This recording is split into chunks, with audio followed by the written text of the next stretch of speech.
Today's word vitamin is on absolutes.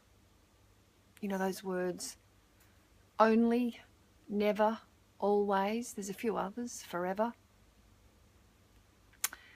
They're powerful words. And when we are full of fear and in fight or flight mode, they are words to stay away from. Sometimes we've got to get our point across that we're at our limit. But replacing them when we're fearful, only, never and always, with words like sometimes, often and rarely. They're just a little gentler. The whole word vitamin today is about how so many of us misuse those words and really do some damage.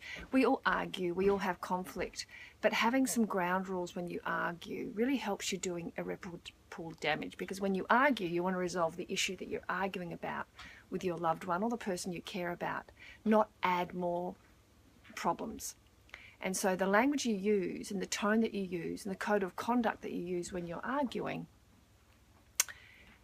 will mean you'll either resolve the conflict or inflame it and add a whole new set of problems. So when we're fearful or we're in fight or flight and we're arguing, only, never and always, replace them with sometimes, often and rarely. However, I've also written in today's word vitamin that absolutes can be powerful when we're love driven.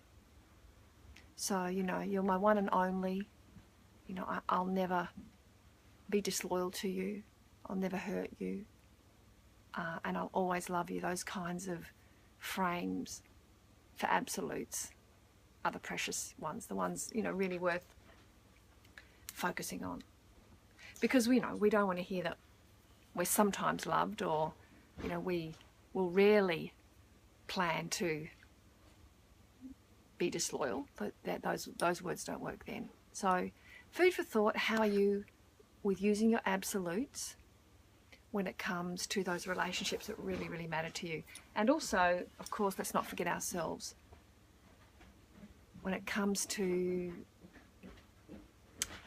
correcting our behaviour and realising we've stuffed up and trying to be better people, again, if we're fear-driven, use those gentler 3 words, sometimes, often and rarely. And when we're love-driven, you know, I'm never going to give up on myself. You know, I'm always going to honour my truth. Those kinds of words can be really affirming and empowering. Food for thought. I'll be back tomorrow. Mwah. Lots of love. Bye.